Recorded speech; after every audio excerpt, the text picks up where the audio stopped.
Bismillahirrahmanirrahim. Assalamualaikum warahmatullahi wabarakatuh. Innal hamdalillah nahmaduhu wa nasta'inuhu wa nastaghfiruh wa na'udzu billahi min sururi anfusina wa sayyiati a'malina. May yahdihillahu fala mudilla lahu wa may yudlil fala hadiya lahu. وأشهد أن لا إله إلا الله وحده لا شريك له وأشهد أن محمدا عبده ورسوله. اللهم صل على محمد وعلى آل محمد ومن تبعهم بإحسان إلى يوم الدين.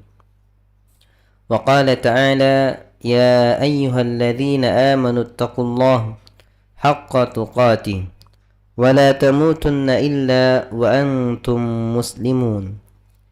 يا أيها الناس اتقوا ربكم الذي خلقكم من نفس واحدة وخلق منها زوجها وبث منهما رجالا كثيرا ونساء واتقوا الله الذي تساءلون به والأرحام إن الله كان عليكم رقيبا. يا أيها الذين آمنوا اتقوا الله وقولوا قولا سديدا يصلح لكم أعمالكم ويغفر لكم ذنوبكم ومن يطع الله ورسوله فقد فاز فوزا عظيما. أما بعد فإن أصدق الحديث كتاب الله وخير الهدي هدي محمد صلى الله عليه وسلم وشر الأمور محدثاتها فإن كل محدثة بدعة وكل بدعة ضلالة وكل ضلالة في النار. إخوة الإيمان رحمني ورحمكم الله. Alhamdulillah, tidak henti-hentinya kita bersyukur kepada Allah Subhanahu wa Ta'ala yang telah memberikan taufik kepada kita sehingga kita bisa melangkahkan kaki kita menuju majlis ilmu, sehingga dengan demikian kita telah melaksanakan kewajiban kita. Kita telah menjalankan suatu kewajiban yang dengannya Allah Subhanahu wa Ta'ala balas. Kita melaksanakan suatu kewajiban karena Nabi sallallahu alaihi wasallam bersabda, "Talabul ilmi fariidatun ala kulli muslim." Menuntut ilmu wajib bagi setiap muslim. Dan juga tidaklah Allah Subhanahu wa Ta'ala mewajibkan sesuatu melainkan Allah janjikan sesuatu yang luar biasa darinya. Dan tidaklah Allah Subhanahu wa Ta'ala melarang sesuatu kecuali pada sesuatu tersebut ada mudarat dan ada balasan yang buruk baginya. Di sini ketika Allah Subhanahu wa Ta'ala memerintahkan kepada kita untuk menuntut ilmu, mewajibkan kepada kita menuntut ilmu, Allah Subhanahu wa Ta'ala pun melalui lisan nabinya menjanjikan pahala yang luar biasa. Di antaranya Allah mudahkan jalan menuju surganya Allah Subhanahu wa Ta'ala. Nabi sallallahu alaihi wasallam bersabda dalam sebuah hadis dari Abu Hurairah radhiyallahu anhu, "Man salaka tariqan yaltamisu fihi ilman sahhalallahu lahu bihi tariqan ilal jannah." Barang siapa menapaki suatu jalan yang padanya dia menuntut ilmu, maka Allah akan mudahkan baginya jalan menuju surga. Hadis riwayat Imam Muslim. Pada kesempatan kali ini kita melanjutkan kajian kita dari kitab Al-Mulakhas fi Syarhi Kitab Tauhid yang ditulis oleh Syekh Saleh bin Fauzan Al-Fauzan hafizahullahu ta'ala pada suatu bab man tabarraka bi syajaratin aw hajarin wa nahwihima.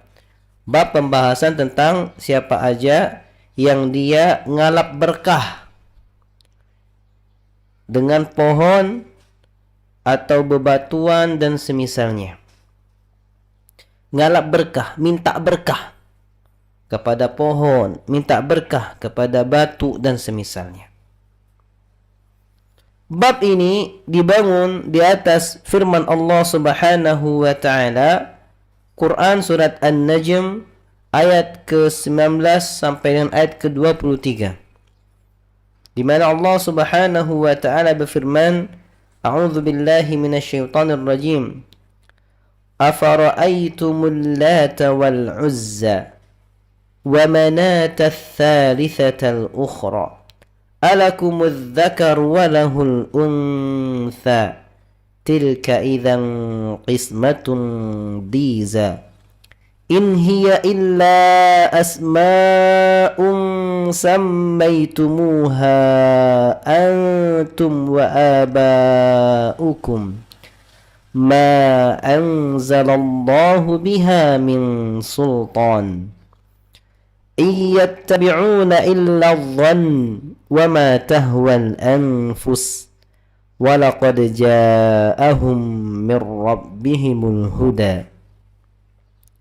Afara'aytumul Lata wal Uzza. Kata Allah Subhanahu wa taala, tidakkah kalian melihat perkara Lata dan Uzza? Apa itu Lata wal Uzza? Lata ini dibaca dengan takhfifit ta wa quri'a bi tasdidiha. Jadi ada dua qiraat dalam bacaan Lata ini. Ada baca Lata, ada Lata. Ya.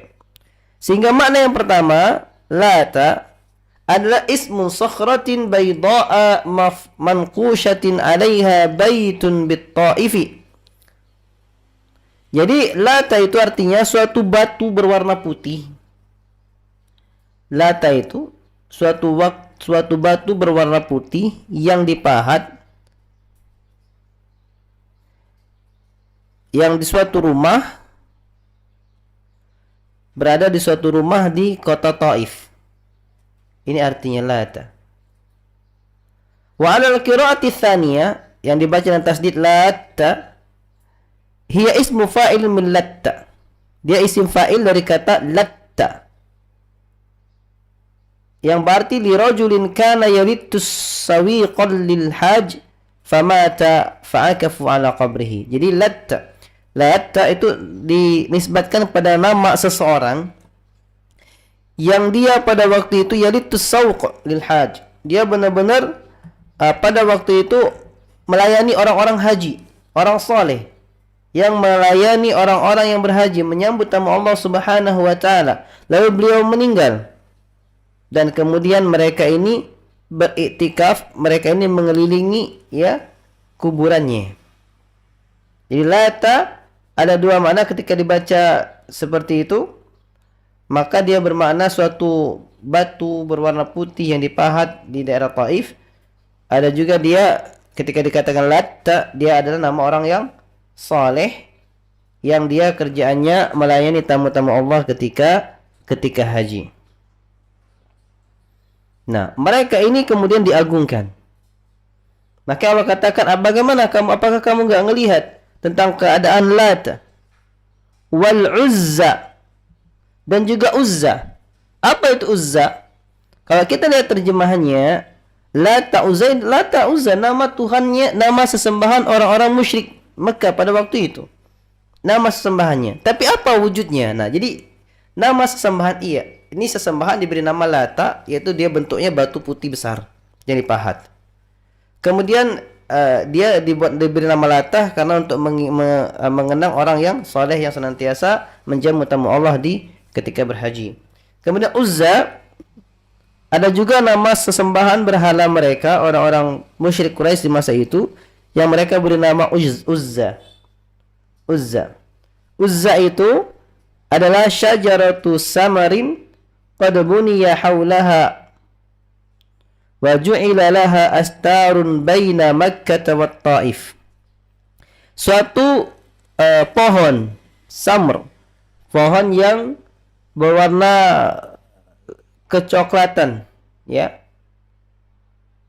yang dia dibangun di sekitarnya itu kemudian dijadikan pembatas antara Mekah dan Taif. Kebayang nggak? Pohon besar, lalu dibangun di sekeliling pohon itu, dipagari, ya. Kemudian dijadikan pembatas antara Mekah dan Taif. Di Indonesia ada tuh di Indonesia tuh. Ada pohon besar dipagari. Ya, dianggap keramat. Ya, itu namanya di masa itu di pohon seperti itu ada wujudnya dan diberi nama Uzza. Batu besar dipahat diberi nama Lata. Kemudian wa manatats tsalitsatal ukhra. Dan kamu juga apakah enggak memperhatikan keadaan Manat? Siapa Manat itu? Ya nama sesembahan mereka orang-orang musyrik Quraisy.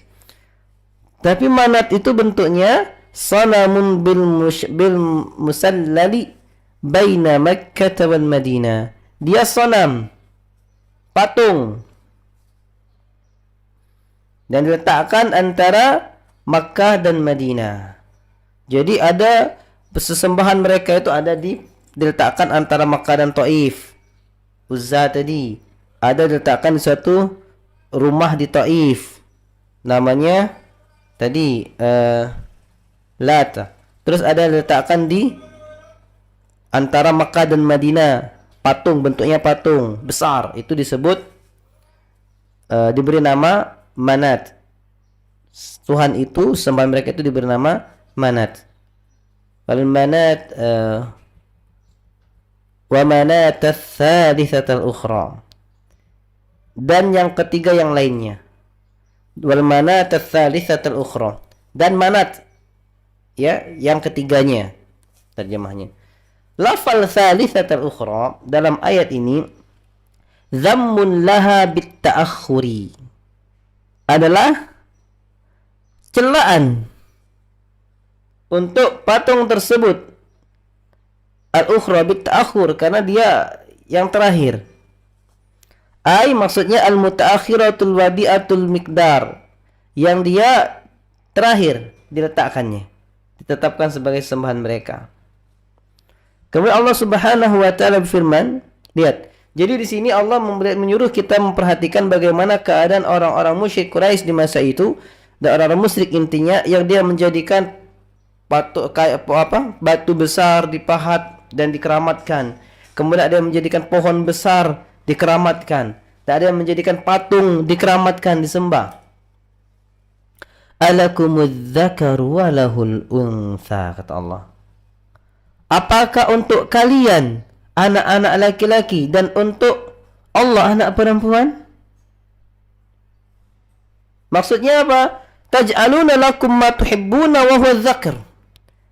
Kamu menjadikan untuk kamu apa yang kamu cintai, yaitu anak laki-laki. Karena pada masa itu, masa jahiliyah itu, orang-orang Quraisy, musyrik Quraisy, intinya orang Quraisy yang hidup di masa itu, mereka berbangga-bangga dengan anak laki-laki.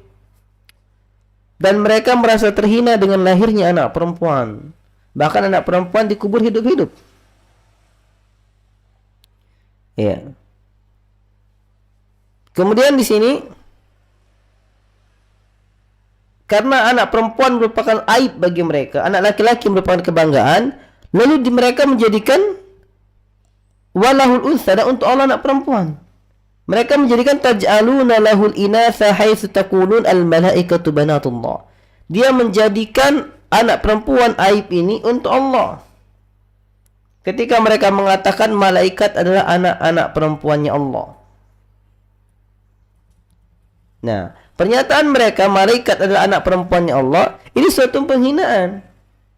Karena mereka menyatakan aib anak perempuan dan bangga dengan anak laki-laki. Bagi mereka laki-laki, bagi Allah perempuan. Tilka idzan qismatun diza. Yang demikian itu berarti pembagian yang enggak adil. Pembagian yang enggak benar. Ya. pembagian yang batil.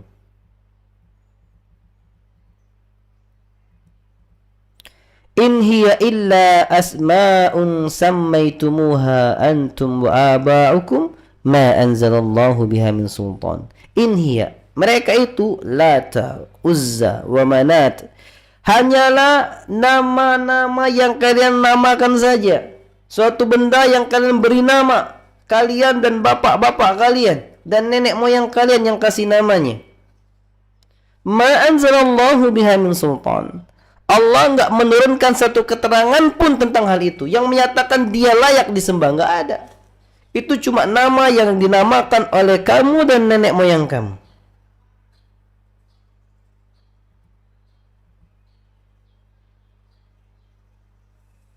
Allah enggak menerangkan satu keterangan pun bahwa mereka adalah sesembahan.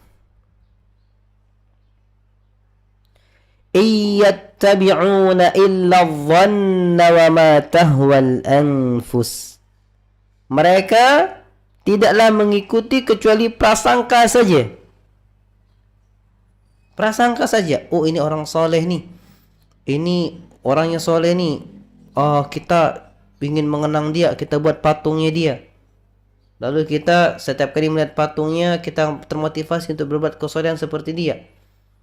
Wah, ini kita harus minta. Sini susah nih buat kesolehan seperti dia. Kita minta sama dia agar bantu kita soleh seperti dia. Akhirnya berdoa kepada patung tersebut. Maka itu hanya sekedar nama yang kamu beri nama. Dan kamu nggak ngikutin kecuali prasangka kamu aja. Wa ma tahwal anfus, dan keinginan jiwa kamu saja.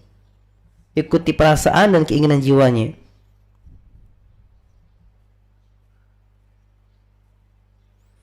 Maksudnya apa? Keinginan jiwanya karena dia jiwanya ingin memiliki kedudukan. Apa hubungannya dengan dia jadikan patung ini disembah dan dia memiliki patung ini, dia memiliki kedudukan di masyarakat? Atau bahasa lebih detailnya, kita buat ini kuburan, kita sebut ini kuburan keramat. Orang-orang datang, juru kuncinya dapat uang. Masa ada satu orang kuburannya banyak tempat? Ya. Di sini ada, di sana ada, di situ ada gitu ya. Namanya sama gitu.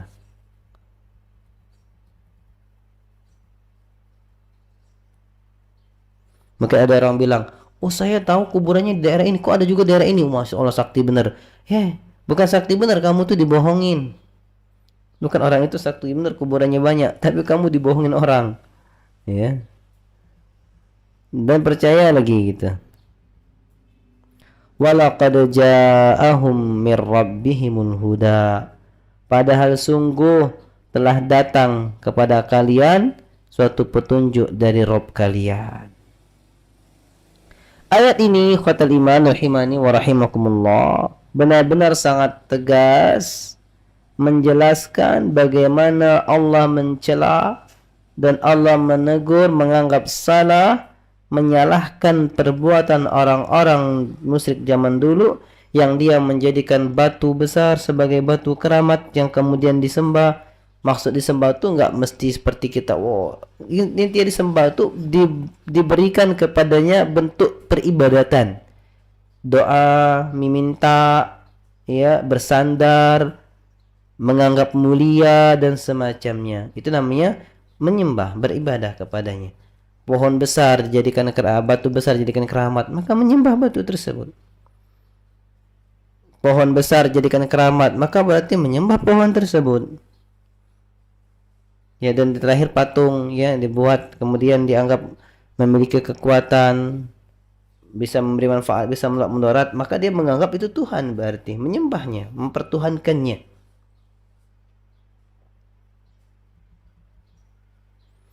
Sehingga makna umum dari ayat ini adalah yuhajju ta'ala al-musyrikin fi ibadatihim ma la ya'qilu min hadhihi al-awthan ats-thalathati.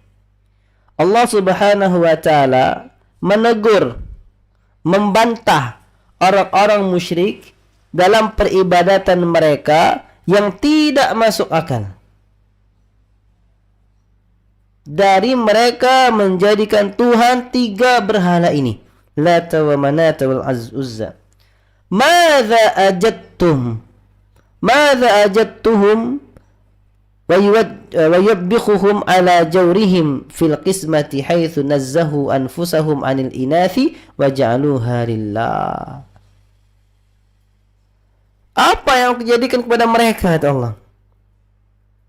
Allah menghinakan mereka, patung-patung ini, atas perbuatan mereka, atas pembagian mereka. Allah menghinakan orang musyrik ini atas pembagian yang mereka buat, atas patung yang mereka buat, di mana mereka mensucikan diri mereka dengan laki-laki untuk mereka, dan mereka menjadikan untuk Allah perempuan. Buka pikiran mereka. Thumma yutalibuhum bil burhani ala sihhati ibadati hadhil asnam. Kemudian Allah minta nuntut bagi orang musyrik ini, mana keterangan yang nyata, yang benar, yang menunjukkan bahwasanya ibadah kamu ini benar kepada berhala-berhala ini. Wa yubayyinu anna adh-dhanna wa raghbatan nufusi la yakunani hujjatan ala hadzal matlabi.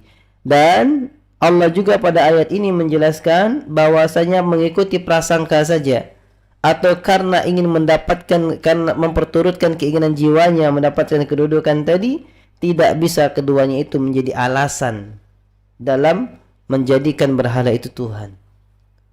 Wa innamal hujjatu fi dzalika ma ja'at bihi ar-rusulu minal barahini wal wadihati wal hujajil qati'ati ala wujubi ibadatillahi wahdahu wa tarki ibadatil asnam.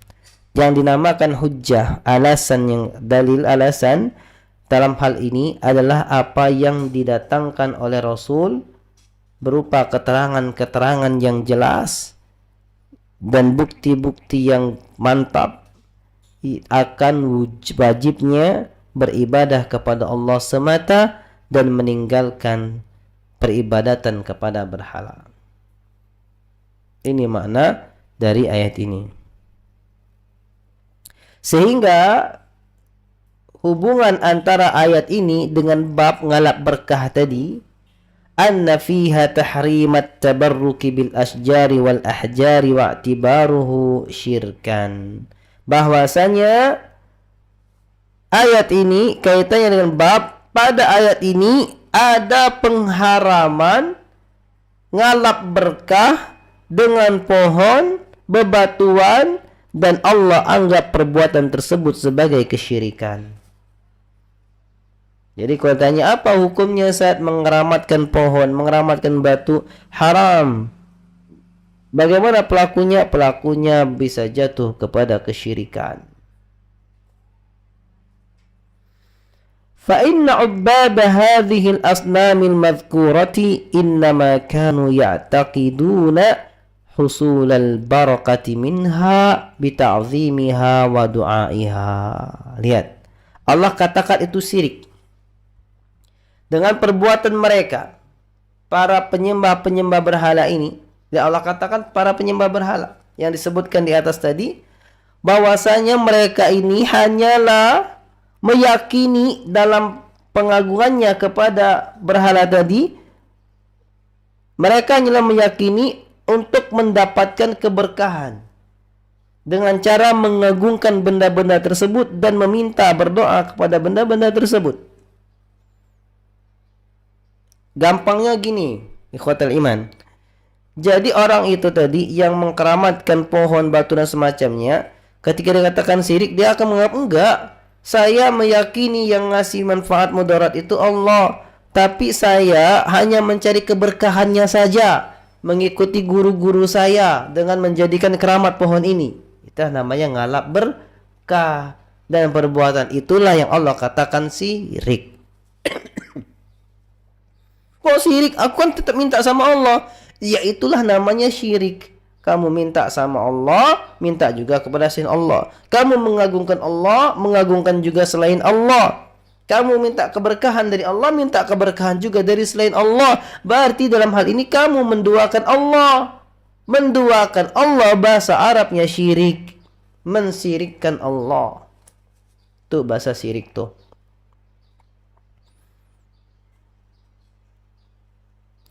Fattabarruku bil quburi kattabarruki billati.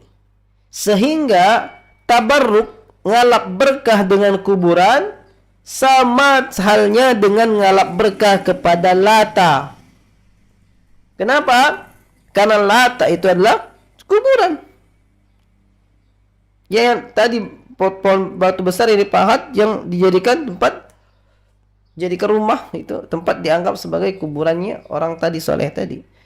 Maka kalau kita ngambil berkah kepada kuburan orang soleh, kuburan wali, ngambil berkahnya, ngalap berkahnya, itulah yang Allah sebut dalam ayat ini dengan suatu kesyirikan.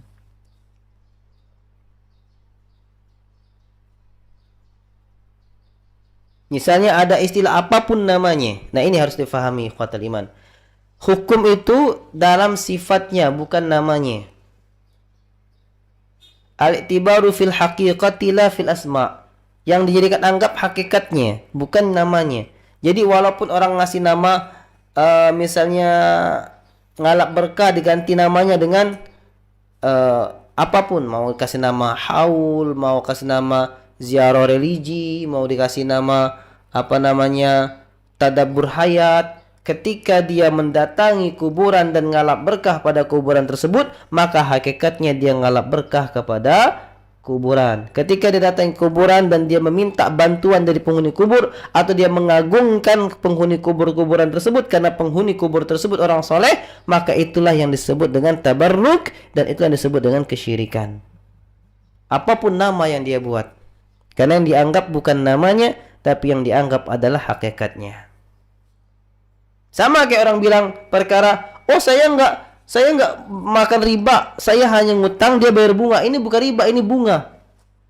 Walaupun namanya bunga, hakikatnya hutang yang nambah, maka jatuh hakikatnya riba. Gitu. Jadi yang dianggap itu bukan nama, tapi hakikatnya.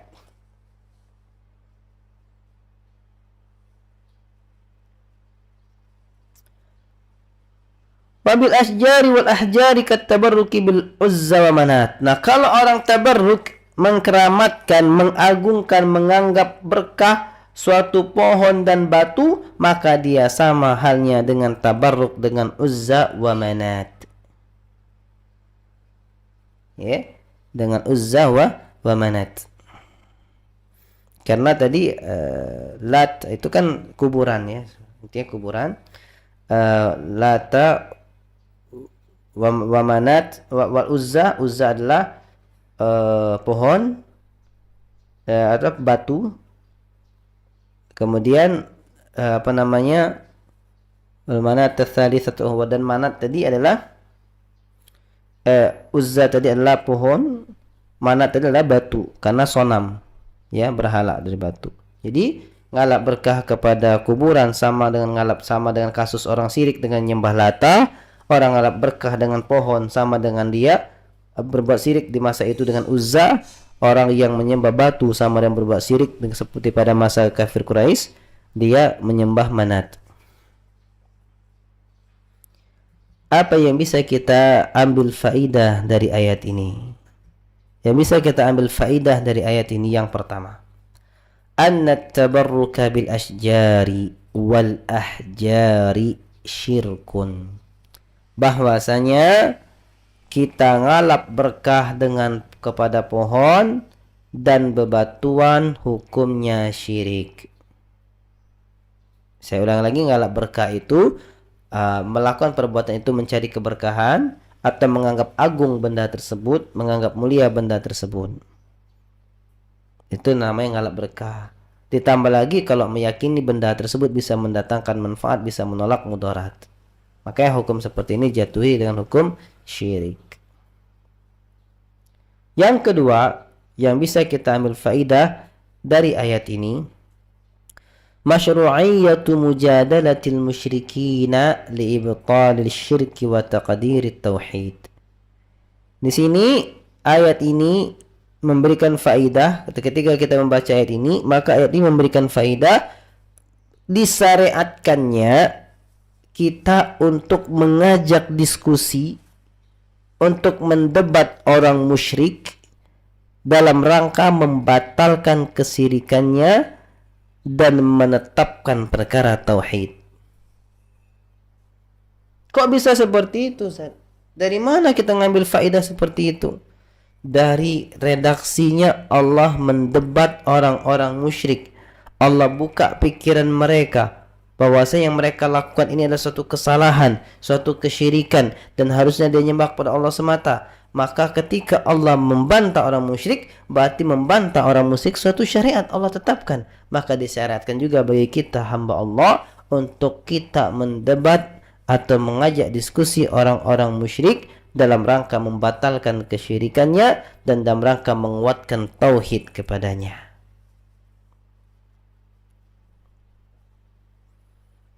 Kemudian yang ketiga, yang bisa kita ambil faidah dari ayat ini, annal hukma la yathbutu illa bidalili mimma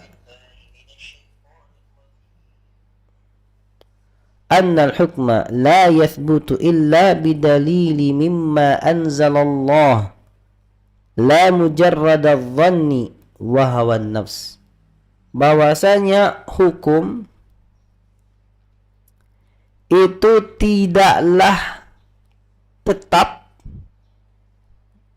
kecuali dengan dalil dari apa yang Allah Subhanahu wa taala turunkan. Tidak cukup hanya sekedar prasangka dan hawa nafsu.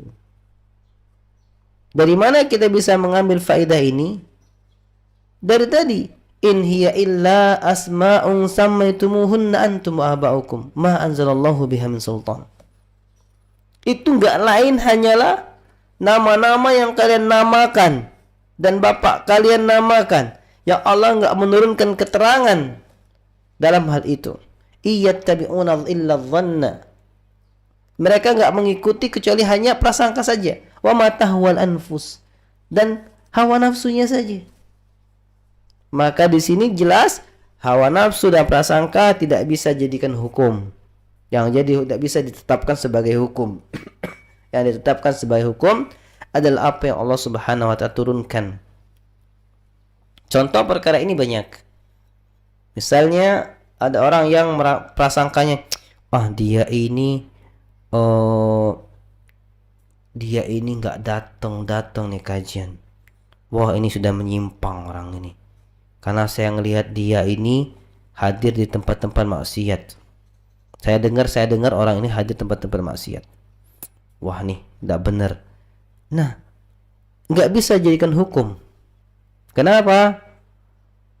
Karena masih dhon, prasangka. Kan dengar, bukan ngelihat.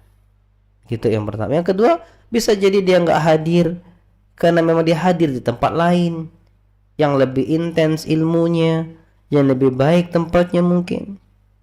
Maka kita nggak bisa menghukumi sesuatu dengan prasangka ataupun dengan hawa nafsu, nggak boleh. Harus ada keterangan yang nyata dari Allah Subhanahu wa taala.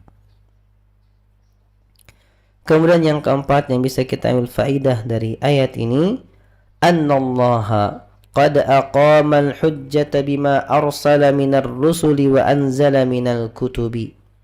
Bahwasanya Allah Subhanahu wa taala sungguh telah menegakkan hujjah dengan apa yang Allah telah mengutus Rasul dan Allah telah menurunkan kitab. Maksudnya apa? Allah telah menegakkan hujjah dengan diutusnya Rasul dan diturunkannya kitab. Maka standarisasi kebenaran adalah Rasulullah, kitabullah. Apapun yang keluar dari kitabullah dan sunnah Rasulnya, maka ini bukanlah hujjah, bukanlah dalil, bukanlah alasan untuk kita berbuat. Makanya Allah dengan tegas mengatakan, fa in tanaza'tum fi syai'in farudduhu ila Allah war Rasul in kuntum tuhibbunallaha wal yawmal akhir dzalika khairun wa ahsanu ta'wila. Jikalau kalian berselisih dari suatu perkara, kembalikanlah kepada Allah, kitabnya, war Rasul, sunnah-sunnah Rasulnya, keterangan hadis-hadis Nabi SAW. Jikalau kalian benar-benar beriman kepada Allah dan hari akhir, itulah kebaikan dan sebaik-baik jalan.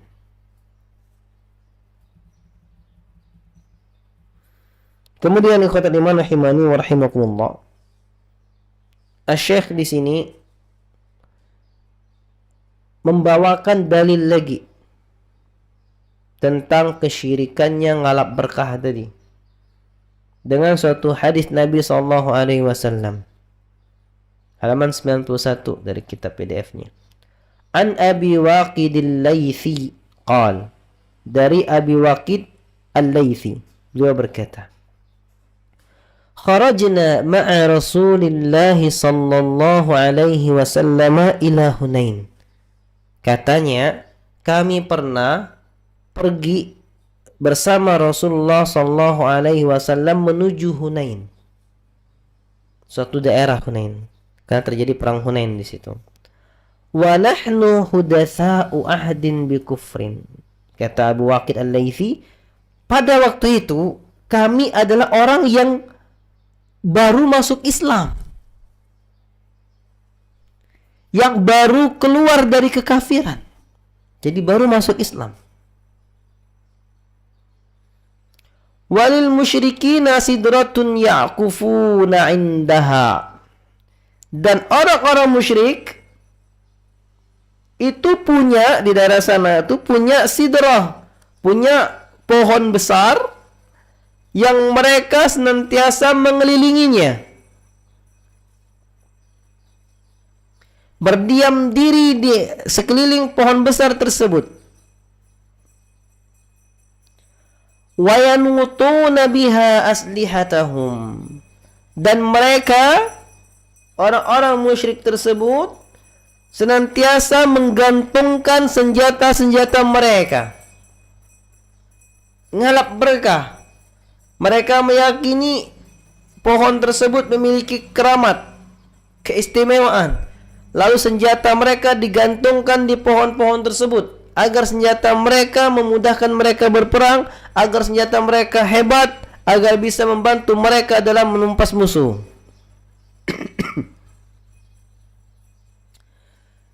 Yuqalu laha dhatu anwat, yang mana nama pohon tersebut mereka sebut dengan nama dhatu anwat.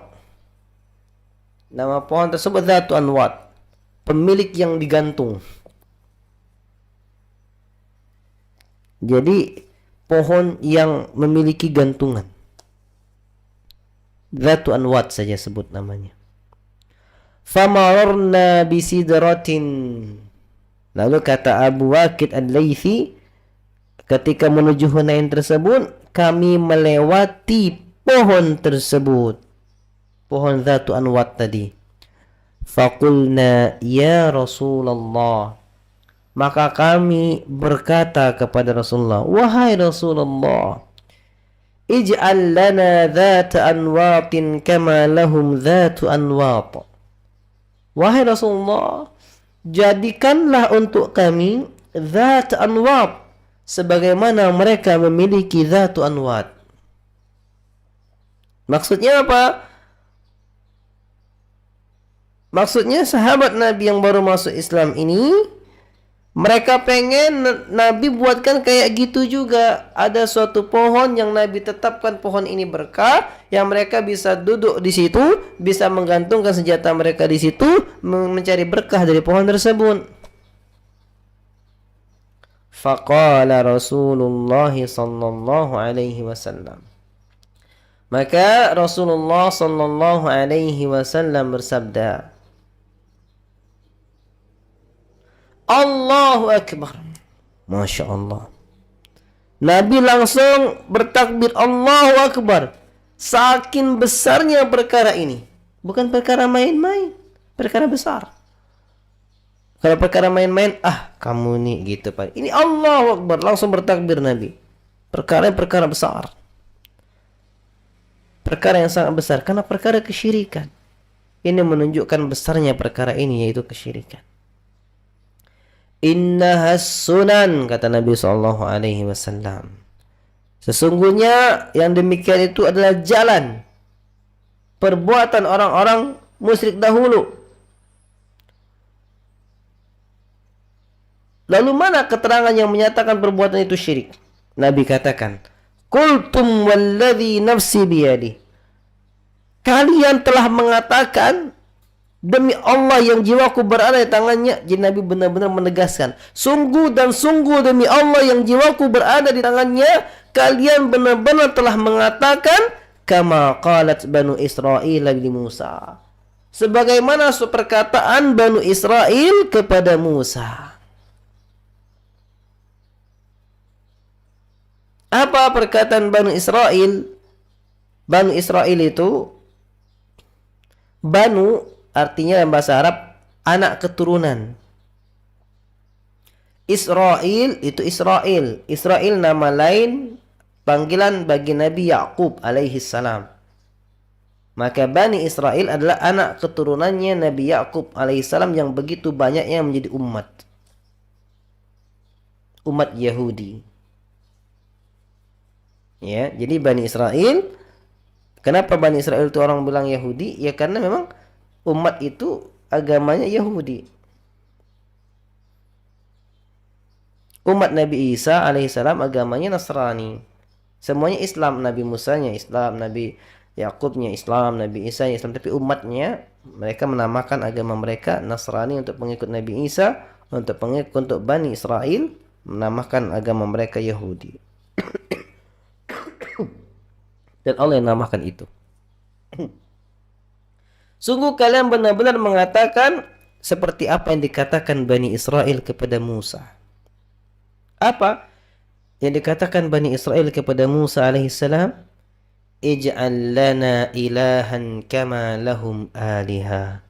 Wahai Musa, jadikan untuk kami Tuhan sebagaimana mereka, ya, orang-orang Fir'aun ini punya Tuhan-Tuhan.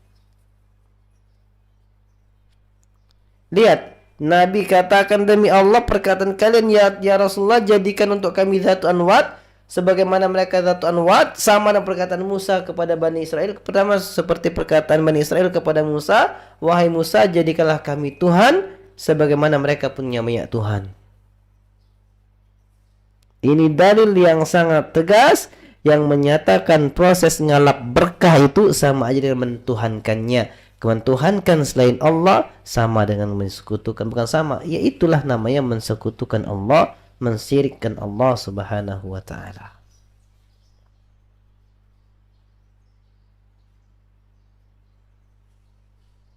Qala innakum qaumun tajhalun. Kemudian Musa berkata kepada Allah, ya, karena minta ampun untuk kaumnya, berkata kepada kaumnya, innakum qaumun tajhalun.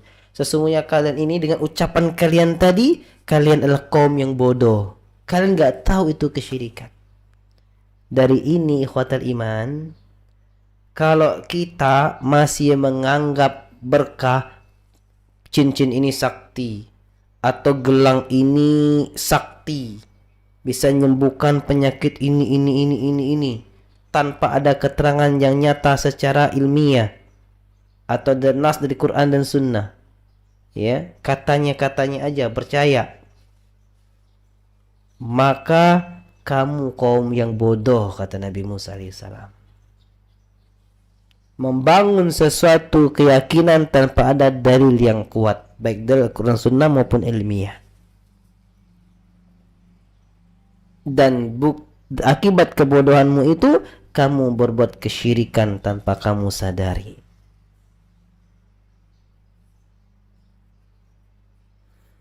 Betapa banyak di antara kaum muslimin yang ngambil tanah Jabal Rummat. Dulu Jabal Rummat itu tinggi, namanya Jabal gunung. Rummat para pemanah. Ketika perang Uhud, para pemanah itu 50 orang berdiri di atas gunung itu untuk mana kaum musyrikin. Sekarang kalau kita pernah umroh atau haji, kita lihat gunung Jabal Uhud tinggi, Jabal Rummatnya pendek, paling setinggi rumah. Iya kan? Iya, kenapa? Katanya banyak orang-orang ngambil tanahnya, malah berkah. Syirik. Kemudian Nabi melanjutkan, la tarkabunna sunana man kana qablakum. Sungguh dan sungguh kalian benar-benar akan mengikuti jalan orang-orang sebelum kalian. Nah, berarti mengikuti jalan orang-orang sebelum kita adalah suatu keniscayaan. Adalah suatu keniscayaan. Namun kita diturunkan Al-Quran, diutus Rasul untuk bisa membentengi diri kita agar tidak ikut-ikut orang-orang terdahulu yang ternyata orang-orang terdahulu itu berbuat kesyirikan.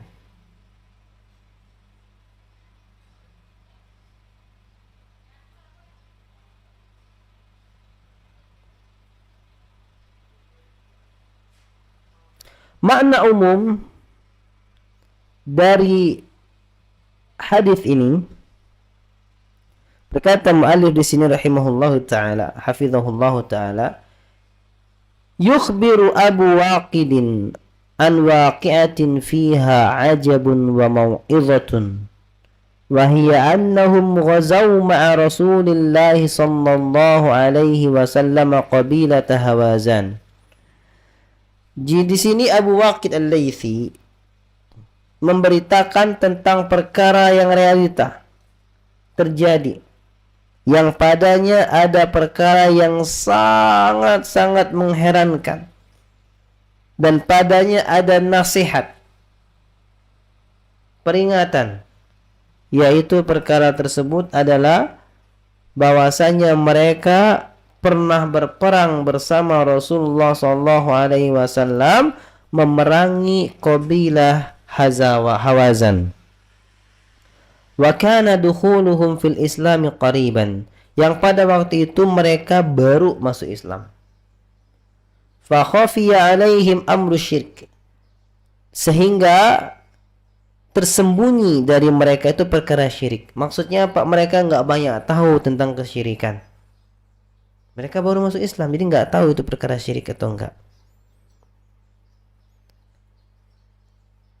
Falamma ra'aw ma yasna'ul musyrikuna min at-tabarruki bisyajarati talabu minar rasul sallallahu alaihi wasallam an yaj'ala lahum syajaratan mithlaha. Nah, sehingga ketika mereka melihat orang-orang musyrik berbuat ngalap berkah dengan pohon, maka mereka pun minta kepada Rasulullah SAW agar menjadikan bagi mereka pohon yang bisa mereka ngalap berkah juga. Di sini ya perlu difahami, ketika baru masuk Islam, banyak kita belum belajar hukum-hukum mana tauhid mana syirik, maka akan bisa, karena kita nggak tahu kesyirikan, kita bisa jatuh kepada suatu kesyirikan, ya kan? Karena nggak tahu itu syirik, akhirnya dia minta suatu kesyirikan. Kenapa dia nggak tahu itu syirik? Karena jahil, masih minim ilmunya, karena baru masuk Islam.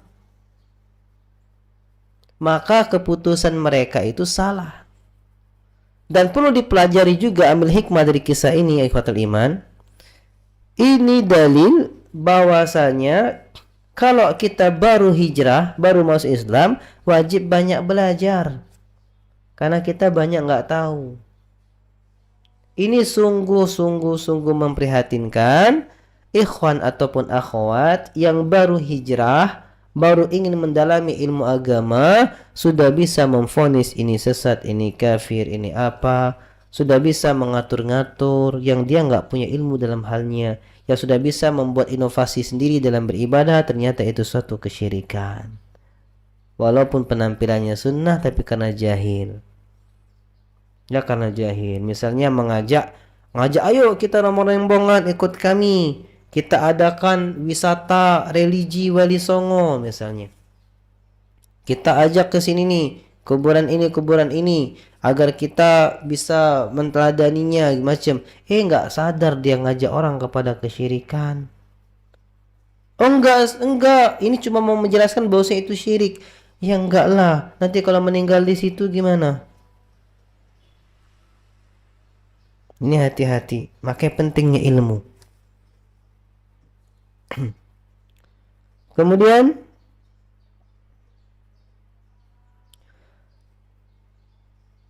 فكبر النبي صلى الله عليه وسلم استنكارا وتعظيما لله وتعجبا من هذه المقالة Sehingga Rasulullah sallallahu alaihi wasallam itu bertakbir, Allahu Akbar, karena mengingkari permintaan tersebut, karena mengagungkan, menganggap besar perkara yang diminta orang-orang muslim yang baru masuk Islam ini, dan heran dengan perkataan mereka. Ini perkataan syirik. Contoh misalnya ada ikhwan atau akhwat baru hijrah, ngomong sama ustadznya, "Ustadz tolong gini macam. Ustadz, kamu tuh lasat yang pacak nolong aku, yang lainnya tidak pacak." Allahu Akbar kalau ustadz ngerti tauhid. Ini bahaya. Anda nggak bisa apa-apa, kita manusia. Allah yang punya. Perkataan itu perkataan bahaya, perkataan syirik. Hanya Allah kita dah mengatakan iyyaka na'budu wa iyyaka nasta'in. Hanya kepadamu lah ya Allah kami menyembah, hanya kepadamu lah ya Allah kami minta pertolongan. Allah.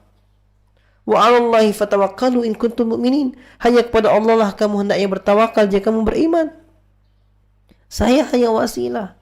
Bisa jadi enggak berhasil wasilah dari saya, berhasil dari wasilah dari hamba Allah yang lainnya. Hati-hati. Berobat ke dokter. Misalnya, ya sudah dok, apa bedok? Cuma dokter tuh lah yang baca menyembuhkan aku. Allahu Akbar. La shifaa illa shifa'uk. Enggak ada kesembuhan kecuali kesembuhan darimu ya Allah. Hati-hati. Kenapa ucapan ini terjadi? Karena baru masuk Islam, karena baru hijrah, karena masih jahil, belum kuat ilmunya, belum tahu perkara kesyirikan.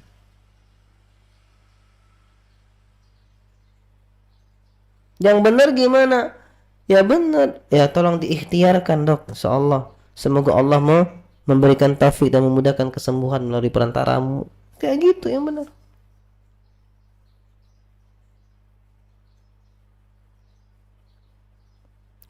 Kemudian wa akhbaru anna hadhihi al-maqalata tushbihu maqalata qaumi Musa lahu lamma ra'aw man ya'bud al-asnam.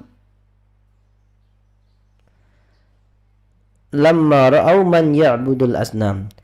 Lalu Nabi memberitakan bahwasanya perkataan mereka ini menyerupai perkataan kaum Musa kepada Nabi Musa ketika mereka melihat orang-orang yang menyembah, mengibadahi berhala. Ij'al lana ilahan kama lahum aliha. Jadikanlah bagi kami sembahan sebagaimana mereka punya sesembahan. Wa anna hadza jarayanu ala tariqatihim. Dan ini benar-benar terjadi dari cara mereka. Ini benar-benar terwujud, muncul dari jalan-jalan mereka. Ini yang kamu minta sejalan dengan yang diminta oleh Bani Israel, satu kesyirikan. Thumma akhbara sallallahu alaihi wasallam anna hadhihi al-ummata satattabi'u tariqal yahudi wan nasara. Kemudian Nabi sallallahu alaihi wasallam mengabarkan bahwasanya umat Islam ini mereka benar-benar akan mengikuti jalannya orang Yahudi dan Nasrani. Kita akan benar-benar orang Muslim ini, umat ini akan ada yang memang mereka mengikuti jalan orang Yahudi dan Nasrani. Watasluku manahijahum, dan mereka mengikuti metode beragama mereka. Wataf'alu af'alahum, dan mereka umat ini mengikuti perbuatan-perbuatan mereka orang Yahudi dan Nasrani. Benar enggak? Benar. Contoh, kita umat Islam, kemudian ada ibadah orang Nasrani. Apa ibadah orang Nasrani? Hari Natal dan Tahun Baru. Natal, kita apa? Kita ikutin dia. Merry Christmas, kita ikutin juga Merry Christmas. Tahun baru kita malah meriahkan tahun baru, lebih heboh daripada mereka memeriahkan tahun baru. Padahal itu agama mereka sepaket. Natal dan tahun baru itu agama mereka sepaket. Kan benar dalam lafal nyanyian mereka. We wish you a Merry Christmas and a Happy New Year, katanya kan? Itu kan? Kami wish, kami merindukanmu, mengharapkanmu, wahai hari Natal dan tahun baru. Satu paket ibadah mereka. Kita muliakan, kita agungkan hari itu sebagaimana mereka mengagungkan hari itu. Kita mengikuti jejak langkah mereka. Dan kalau kita mengikuti jejak langkah mereka, kena hadis Nabi SAW, man tashabbaha biqaumin fahuwa minhum. Siapa menyerupai suatu kaum, maka dia termasuk kaum tersebut. Mereka mengucapkan selamat Natal ya, selamat tahun baru ya, kita ucapkan juga selamat Natal dan tahun baru, ikut-ikutan. Iya. Itulah sebab nggak bolehnya. Ustaz masa ngucapin itu aja nggak boleh? Ya nggak boleh, karena dengan pengucapan seperti itu berarti kamu mengatakan selamat, berarti kamu meridhoi. Ketika kamu meridhoi itu sebagai suatu perkara agama mereka, berarti kamu mengikuti jejak langkah mereka. Ketika kamu mengikuti jejak langkah mereka, mengikuti tata cara ibadah mereka, maka kamu sebagai golongan mereka. Maka ini perkara besar. Udah biarin, dia mau tahun baru, dia mau Natalan, biarin aja. Kita teman. Udah, teman kita banyak. Teman dengan dia itu juga nggak jamin ke surga.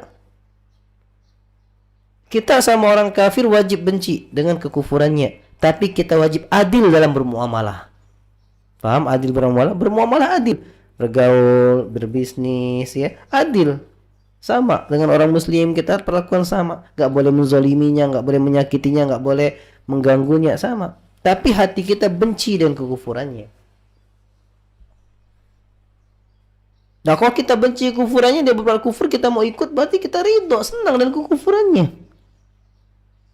Rusak akidah seorang muslim kalau senang dan kekufuran. Bedakan ranah akidah dan sikap metode beragama dengan ranah muamalah. Kita wajib bermuamalah, berlaku baik kepadanya, karena innallaha katabal ihsana ala kulli syai', kata Nabi SAW. Allah wajibkan berbuat baik kepada segala sesuatu. Kita berbuat baik bukan berarti kita cinta. Buat baik bukan berarti kita cinta. Allah cinta nggak sama orang kafir? Enggak. Tapi Allah berbuat baik. Allah kasih harta dunia, Allah kasih kekayaan, Allah kasih keinginannya. Karena Allah Maha Pengasih, Allah kasih aja. Tapi Allah nggak sayang sama mereka. Allah sayang hanya kepada orang-orang beriman.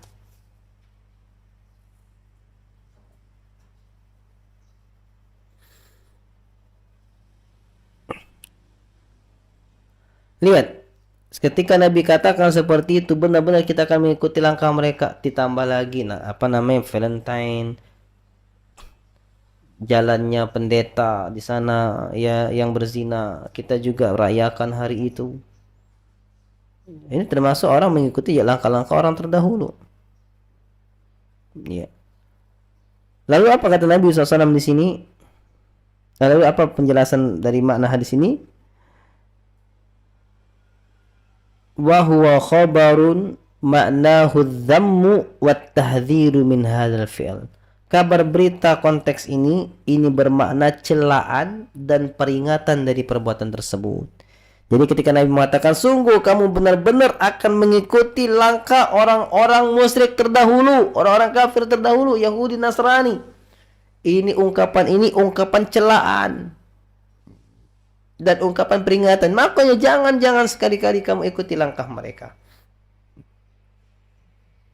Ini.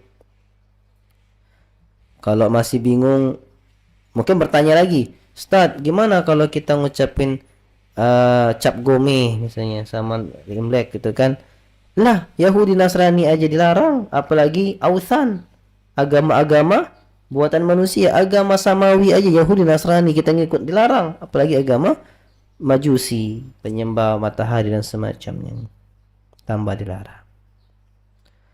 Kemudian munasabatul hadits lil bab. hubungan antara hadis ini dengan bab ini, tentang bab ngalap berkah ini. Anna fihi dalilan ala anna at-tabarruka bil asjari wa ghairiha syirkun wa ta'lihun ma'allah. Hadis ini menjelaskan bahwasanya ngalap berkah kepada pohon dan selainnya itu adalah bentuk kesyirikan dan bentuk menuhankan sesuatu selain Allah. Ini sangat tegas. Jadi kalau antum ngomong kok mengeramatkan sesuatu masuk menuhankan sesuatu, mana dalilnya? Ini dalilnya. Kisah inilah dalilnya.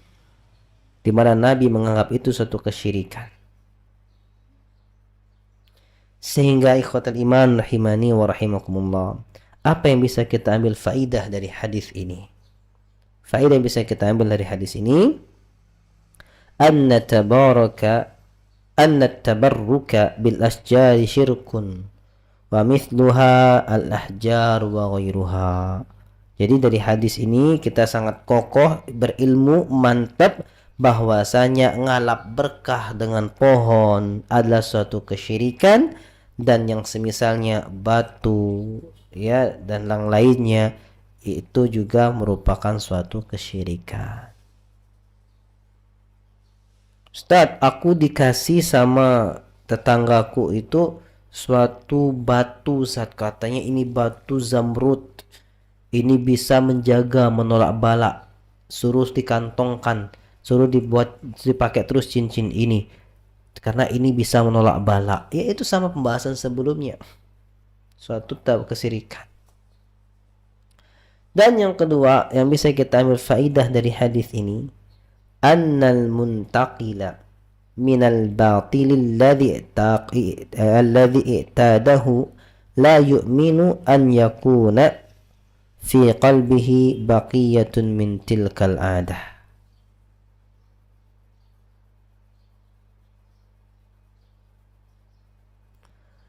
Bahwasanya yang dinukilkan dari perkara yang batil, yang merupakan suatu kebiasaannya,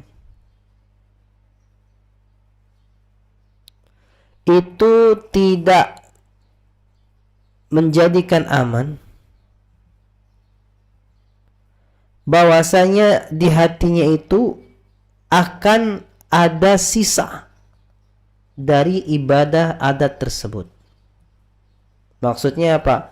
Jadi kalau orang sudah terbiasa melakukan suatu rutinitas batil, ya ketika dia hijrah masuk Islam atau mendalami agama Islam ini, tapi karena masih jahil, belum banyak ilmunya, itu bisa jadi masih ada pengaruh di jiwanya untuk senantiasa melakukan rutinitas tersebut. Contoh, Bapak Ibu misalnya atau di hotel iman sekalian yang dia itu senang sekali misalnya apa nyanyi, ya ini kemaksiatan bukan syirik, cari yang syirik aja lah. Misalnya dia senang sekali setiap kali dia berjalan di suatu kalau dia pergi ke tempat yang sepi selalu minta izin. Ini penunggu pohon nih minta izin sebentar ya, mau buang hajat misalnya kayak gitu kan. Terbiasa dari kecil. Habis dah ngaji tapi ilmu tauhidnya belum mantep misalnya, akhirnya tetap nanti kau situ izin dulu ya sama penunggunya gitu. Sama dia juga gitu. Ya kebiasaan harus dihilangkan. Kemudian yang ketiga yang bisa kita ambil faedah dari hadis ini, anna sababa ibadatil asnami huwa ta'zimuha wal uqufu indaha wat tabarruku biha. Bahwasanya sebab kita jadi mengibadahi berhala, jadi nyembah berhala itu, sebab penyembahan berhala itu adalah pengagungannya dan berdiam diri di sekitarnya dan menganggap dia membawa berkah. Itu sebab ibadah. Nih pakai ini berkah, ini berkah. Nih kita pakai ini minyak berkah. Ini kita potong nih kiswah Ka'bah berkah gitu. Ini kita berkah. dari menganggap berkah inilah merupakan wujud awal mengibadahi sesuatu perkara. Sampai ini datang nih guru nih bawa kiswah Ka'bah, duduk semua bersimpu. Ini kiswah Ka'bah nih, ini sujud semua, semua. Nanti berkah ya. Nanti kamu hidupnya berkah. Ya, apa bedanya ngalap berkah dengan tadi? Itu ngalap berkah juga. Lebih kecil malah. Ini berkahnya pohon besar, batu besar ini cuma secarik kain. Yang dia bilang kiswah Ka'bah. Kapan dia ngambilnya? Tuh belum ada yang bolong di Ka'bah di situ. Emangnya tuh pernah haji atau umrah ada yang bolong? Ada saat bolong di bagian rukun Yamani. Ya rukun Yamani bolong di bagian itunya aja. Masa seluruh dunia punya? Emangnya dia pas umrah dia gunting tuh? Gak mungkin bisa gunting. Paling dipukul sama laskar. Gimana coba? Oh yang lama-lama udah buktinya ada disimpan. Coba bayangin. Berarti gimana dia bisa punya? Ya bisa jadi dia asmaun sama itu muha. Nama yang kalian kasih nama aja. Bukan hakikatnya. Sebagaimana kami dulu di daerah ini anak khawatir nih ini live menyampaikan. Tapi apa di daerah salah satu lah. Nana dulu di Pulau Jawa. Datang ke suatu tempat yang dijadikan kuburan wali lah di situ. Di situ ada sumur. Dan warga situ bilang sumur di sini tembus ke sumur Zam-Zam katanya. Jadi air sumur ini adalah air Zam-Zam. Sejak saat itu ana nggak pernah lagi mau beli air Zam-Zam di daerah itu. Karena khawatir air sumur itulah yang dianggapnya Zam-Zam. Dan orang percaya dijadikan seluruh Indonesia berkunjung ke situ. Insyaallah. Kemudian yang keempat, annal insana qad yastahsanu syai'an biyadhunnuhu yuqarribuhu ila Allah wa huwa yub'iduhu anhu. Bahwasanya dari kisah hadis tersebut kita mengambil faedah bahwasanya manusia terkadang menganggap baik suatu perkara. Ini kan baik. Kenapa nggak boleh? Ini kan baik. Dia menganggap perkara ini baik bisa mendekatkan dirinya kepada Allah. Ternyata itu justru menjauhkannya dari Allah Subhanahu wa taala. Kenapa nggak boleh nih baca Quran di kuburan ini? Ini kan baik daripada kita nyanyi-nyanyi, kita maksiat, mending kita baca Quran. Iya baca Qurannya baik kalau sampai situ, tapi kenapa di kuburan itu? Di masjid kan baca Quran nggak? Ke masjid jarang lagi nanti. Pas di jalan baca Quran nggak? Di mobilnya apa? Di mobilnya malah nyanyi-nyanyi. Ketemu kuburan baca Quran. Lah gimana ceritanya itu? Ya, baca Quran menghadap ke kuburan gimana? Kita baca Quran ibadah, kita buatlah menghadap Allah. Di masjid ngadap kiblat, kalau nggak di rumah usahakan suci. Kalau nggak ngadap kiblat nggak apa-apa, tapi pautkan hati kepada Allah. Lah kalau pautkan hati di hadapan kuburan gimana? Menduakan Allah dong. Gitu.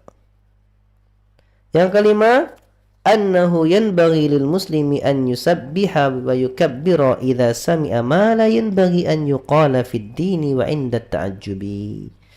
Nah, dari ungkapan Nabi SAW tadi ketika mendengar berita tadi Nabi ucapkan Allahu Akbar. Maka di sini kita ambil faidah bahwasanya sepatutnya lah bagi seorang muslim untuk bertasbih dan bertakbir ketika mendengar perkara yang tidak sepatutnya diucapkan. Nah, jadi gitu. Ketika mendengar perkara yang tidak sepatutnya diucapkan dalam perkara agama ini dan ketika kita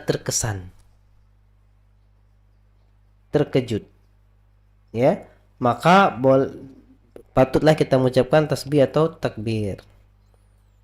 Jadi ucapan subhanallah ini bisa kita ungkapkan dengan untuk mengingkari suatu perkara. Boleh. Tapi kita kadang pakai ucapan subhanallah tasbih ini untuk apa? untuk memuji ya. Subhanallah, Masya Allah, ganteng nian nih gitu kan. Ya nggak apa-apa, subhanallah muji Allah. Ya. Dan takbir. Nah, takbir ini Allahu Akbar, ini kan Allahu Akbar, kamu ini itu ungkapan mengingkari kan. Allah, perkara ini besar. Allahu Akbar.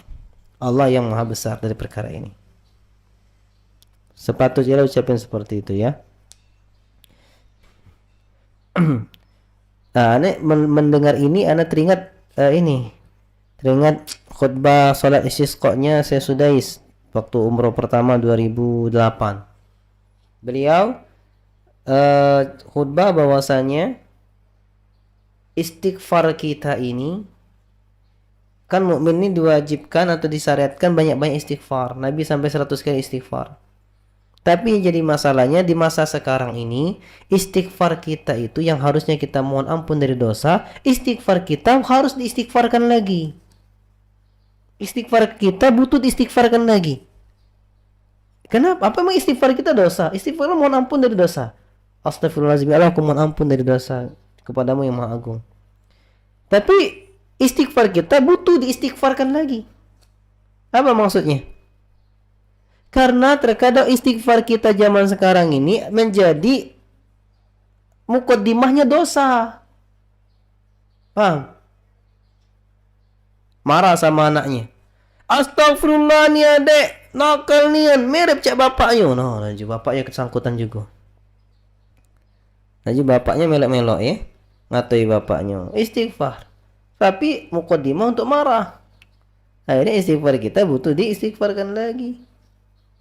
Astagfirullah kau ini wah, semacam diumpat semacam. Jadi istighfar itu mukaddimah untuk berbuat dosa. Maka butuh diistighfarkan lagi. Ini zaman sekarang ya. Ya, ini tambahan faedah. Kemudian yang keenam, al-ikhbaru an wuqu'i syirki fi hadhihi al-ummati wa qad waqa'a. Jadi hadis ini merupakan kabar dari Nabi SAW akan terjadinya kesirikan pada umat ini dan sungguh ini telah terjadi. Seperti yang dikabarkan Nabi sungguh telah terjadi. Kita dapati banyak sekali kuburan-kuburan orang yang dianggap soleh, kemudian orang-orang beribadah di kuburan tersebut. Ada pohon yang dikeramatkan, orang beribadah pohon tersebut dan semacamnya. Kemudian yang ketujuh, faedah yang ketujuh, ilmun min a'lami nubuwatihi sallallahu alaihi wasallam haitsu waqa'a syirku fi hadhihi al-ummati kama akhbara sallallahu alaihi wasallam. Hadis ini memberikan faedah kepada kita ilmu dari ilmu-ilmunya kenabian Nabi sallallahu alaihi wasallam. Di mana Nabi ya, di mana terjadilah kesirikan pada umat ini sebagaimana yang Nabi kabarkan. Kan pada waktu itu Islam baru, belum ada kesirikan, orang ikut-ikut zaman terdahulu, zaman-zaman pelaku sirik agama lain. Nabi kabarkan seperti itu. Ternyata terbukti zaman kita sekarang banyak sekali orang muslim ngikutin tata cara ibadah orang-orang non-muslim. Ini membenarkan kenabian Rasulullah SAW. Kemudian faedah yang ke-8, an-nahyu anit tashabbuhi bi ahlil jahiliyyati wal yahudi wan nasara illa ma dallat dalilu ala annahu min dinina. Hadis ini juga menjelaskan larangan dari kita mengikuti ahli jahiliyah, mengikuti jejak langkah orang-orang yang bodoh dan orang Nasrani serta Yahudi, kecuali apabila ada dalil yang menjelaskan bahwasanya itu termasuk bagian agama kita. Apa kira-kira? Ya adalah seperti keterangan-keterangan di Injil yang menjelaskan akan datang Nabi bernama Ahmad. Ya sama dengan di Al-Quran. Maka kita benarkan. Benarkan itu bukan membenarkan Nasraninya, tapi membenarkan karena berita seperti itu ada juga di Al-Quran, di dalam agama kita gitu. Yang kesembilan, anna li'tibara fil ahkami bil ma'ani la bil asma. Ini yang saya jelaskan tadi, bahwasanya yang dianggap itu dalam perkara hukum adalah maknanya, bukan namanya.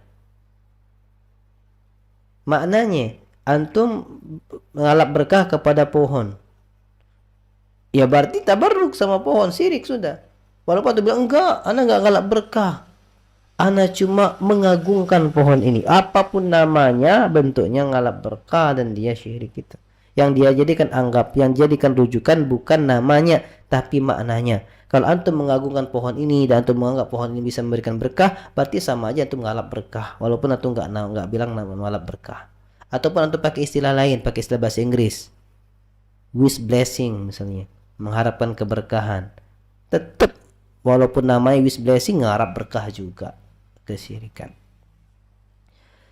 Kenapa? Lianna Nabi sallallahu alaihi wasallam ja'ala talabatahum ka talabati Bani Israel wa lam yaltafit ila kaunihim sammuha dzat anwat. Karena Nabi SAW menjadikan permintaan mereka ini, sahabat yang baru masuk Islam tadi, seperti permintaan Bani Israel kepada Nabi Musa. Nabi enggak memperhatikan namanya itu Zatu Anwat. Kan Nabi di masa Nabi Musa, kaum Bani Israel minta dibuatkan Tuhan, ilah. Di masa Nabi SAW, ini sahabat minta dibuatkan Zatu Anwat. Kan beda. Satu ini istilahnya ilah, sesembahan. Satu ini istilahnya Zatu Anwat, nama pohon. Karena nama pohon itu Zatu Anwat. Akhirnya apa? Nabi katakan sama. Karena yang dijadikan tolak ukurnya bukan nama ilahnya atau Zatu Anwatnya, tapi apa maknanya, yaitu mengagungkan suatu benda yang tidak Allah beri keterangan benda tersebut agung. Ngarap berkah kepada Allah yang tidak turunkan bukti keterangan tentang hal demikian. Wallahu ta'ala a'lam. Mungkin cukup di sini kajian kita seputar ngalap berkah. Sallallahu ala nabiyina Muhammad wa ala alihi wa sahbihi wasallam. Ada pertanyaan, masih ada waktu, silakan.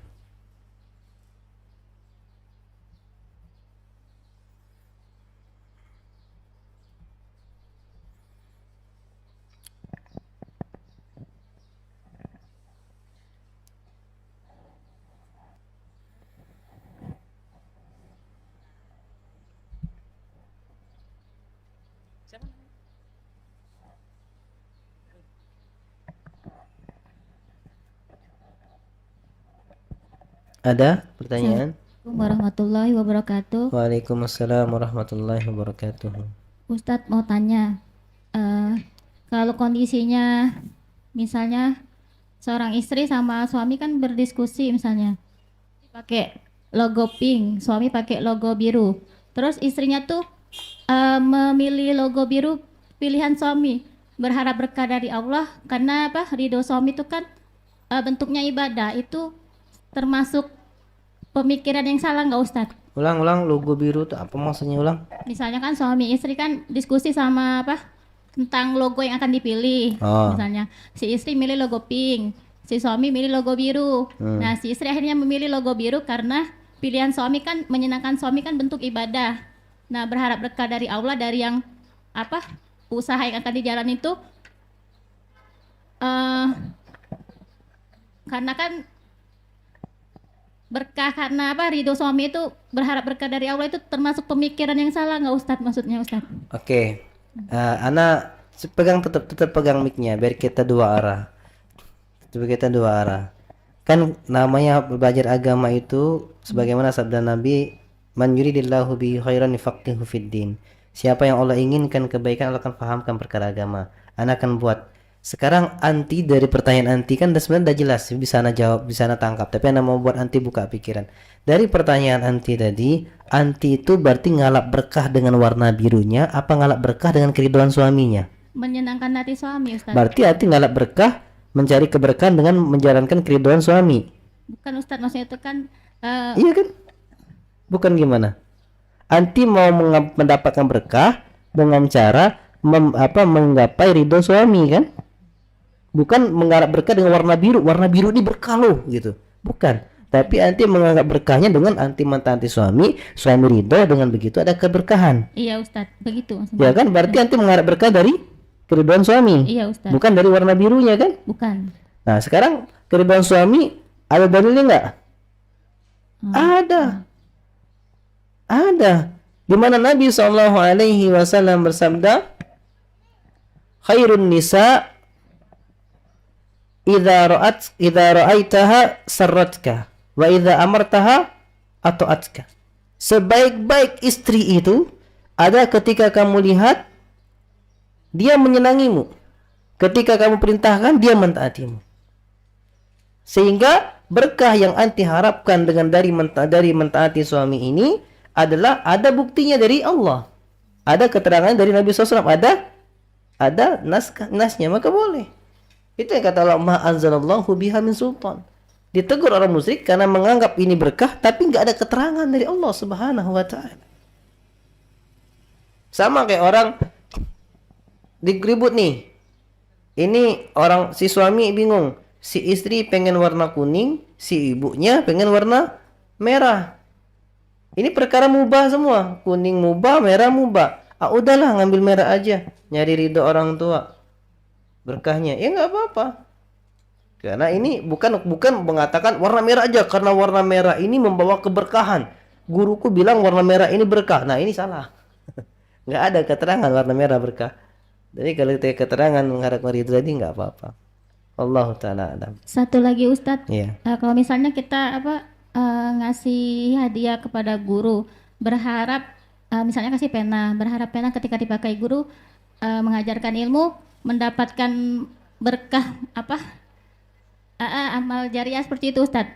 Maksudnya mohon dimantapkan lagi Ustadz. Sebenarnya sudah ada pemahaman, cuman kan butuh dimantapkan lagi. Jazakallahu khairan Ustadz wa barakallahu fiik. Fika barakallah. Dalam perkara ini tergantung dia memberikan kepada guru tersebut, guru ini di instansi apa di masyarakat berupa ustadz. Hati-hati. Ketika guru ini di instansi, maksudnya dia sekolah SMA ataupun di pesantren, tapi instansi kan. Kemudian dia ini siswanya dia kasih ke gurunya, nanti guru biar bisa ngisi absen, bisa apa, saya dapat berkahnya. Maka ini terlarang. Terlarang kenapa? Karena termasuk ya hadayatul ummal ghulul kata Nabi SAW. Hadiah bagi orang yang sudah bekerja dikaji untuk hal itu ini gulul, haram. Jadi misalnya guru atau ustadz di pesantren ataupun guru di sekolah memang sudah bekerja untuk mengajar, dan dengan mengajarnya ngisi rapotnya dia digaji. Kemudian dia dapat hadiah dari muridnya, maka ini nggak boleh karena dia sudah digaji untuk hal itu. Ya, ini yang nggak boleh karena ada hubungan kerjaan. Ini bahasa Islam gulul. Bahasanya dunia sekarang gratifikasi. Gratifikasi bahasa dunia. Beda halnya kalau tidak ada standarisasi gulul, yang mana ketika dia dia mendapatkan hadiah tersebut karena jabatannya. Yang mana kalau dia nggak jabat sebagai guru di situ, dia nggak bakal dikasih oleh murid itu. Nah, itu benar gulul. Beda halnya kalau memang dia nggak kerja di situ pun dia tetap dikasih, makanya namanya hadiah. Yang mana Nabi bersabda tahabu, sering memberi hadiahlah karena akan sering mencintai. Contoh, antum punya anak lahiran. Secara norma masyarakat kalau ada orang lahir anak kita kasih hadiah, selamat yang lahir, kasih hadiah kan. Tiba-tiba ada orang ngasih hadiah bukan dalam instansi belajar, di luar ada titipan hadiah yang macam ya, ini hadiah kelahiran anak semua orang. Kita jadi guru, kita nggak jadi guru, kita dapat hadiah ini. Tapi kalau hadiah itu karena pekerjaan, intinya hadiah itu karena pekerjaan, maka itu dilarang untuk diterima. Nah, beda halnya dengan kasus yang tidak ada ikatan instansi pekerjaan, yang nanti tidak ada nilai dengannya. Karena kalau nanti kasih hadiah kan gurunya, oh ini kasih hadiah nih nggak enak, kalau kasih nilai kecil akan berimbas kepada itu. Menutup celah itu maka diharamkan oleh Islam. Beda halnya kalau tidak ada unsur itu, pengajian, sekedar antum dengar ustaz di TV, ustaz ini masya Allah aku dapat hidayah darinya, kirim ke rumahnya, ke Ustaz Safik misalnya, kirim ke Ustaz Safik, kirim pempek ke rumahnya, biar dimakan Ustaz Safik, punya tenaga, dia buat dakwah, dapat pahalanya juga. Dan nggak ada ikatan pekerjaan, nanti bukan mahasiswanya di SDI, nanti bukan apa, nanti kirim gitu nggak apa-apa, ya gitu. Dan ini sesuai dengan hadis Nabi SAW, tahabu, sering beri hadiahlah karena akan sering mencintai, karena nggak mempengaruhi timbal baliknya. Nanti kajian dengan Ustadz apa, misalnya di sini ada Ustadz Chandra, siapa, nanti Ustadz Chandra ini kayaknya butuh fisik nih, kayaknya kasihan dia jauh, sudah kita beliin mobil untuk Ustadz Chandra, nggak apa-apa. Karena nggak ada ikatan, nanti nggak diuji, nggak ada nilai, nggak ada kelulusan, nggak dikasih sertifikat syahadah. nggak ada pekerjaan di situ. Bukan instansi formal nggak apa-apa, tapi kalau instansi formal itu tidak boleh. Ya, banyak sekali ini terjadi pada guru, mohon maaf kalau tersinggung ya, tapi memang seperti itu dan memang harus disampaikan. Ya, kalau sudah terlanjur ya sudah, kalau memang belum jangan lagi ya. Kalau memang masih nerima, justru jadi lahan dakwah, sampaikan kepada wali muridnya. Nggak bisa, oh tapi ini semua jelaskan. Sudah, kalau memang anti atau wali murid ini mau atau murid ini memang maksa mau ngasih, udah kasih ke lembaga, kasih ke pesantrennya, nanti biar pesantren ngatur mau dikasih ke siapa dari semua kami staff ini atau mau dikasih ke masyarakat, silakan. Ya gitu. Wallahu taala alam.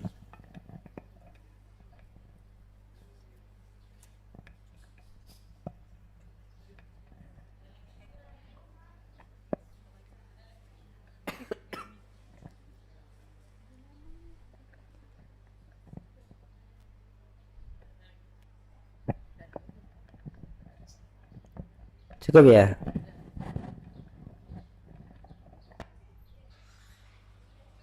Alhamdulillah cukup, dah setengah 12 ya. Mungkin ini yang bisa kita sampaikan. Lebih dan kurangnya kita mohon maaf. Senantiasa memohon taufik dari Allah Subhanahu wa taala. Senantiasa kita berdoa agar Allah lembutkan hati ini, agar karena dengan hati yang lembut, hati yang selamat adalah hati yang bisa berjumpa dengan Allah, di mana Allah mengatakan yaumun la yanfa'u malun wala banun illa man atallaha biqalbin salim. Pada hari enggak bermanfaat harta benda dan anak keturunan kecuali orang-orang yang datang menjumpai Allah dan membawa hati yang sehat, yang selamat. Dan ciri-ciri hati yang selamat adalah hati yang mudah menerima nasihat. Semoga Allah menjadikan hati kita hati yang selamat, hati yang sehat, yang mudah menerima nasihat, yang mudah memperbaiki diri kita, karena sejatinya hidup kita hanya sebentar. Nanti kita dihisab oleh Allah Subhanahu wa taala. Lebih baik kita usahakan kita maksimal hidup kita ini mencari keridhaan dari Allah Subhanahu wa taala, yang dengannya mendapat keberkahan hidup dunia kita dan di akhir Allah Subhanahu wa taala. Naktafi bilhamdalillah, alhamdulillahi rabbil alamin, wa du'a kafaratul majlis. Subhanakallahumma bihamdika asyhadu an la ilaha illa anta astaghfiruka wa atubu ilaik. Wa akhiru da'wana anil hamdulillahi rabbil alamin. Tsumma assalamu alaikum warahmatullahi wabarakatuh.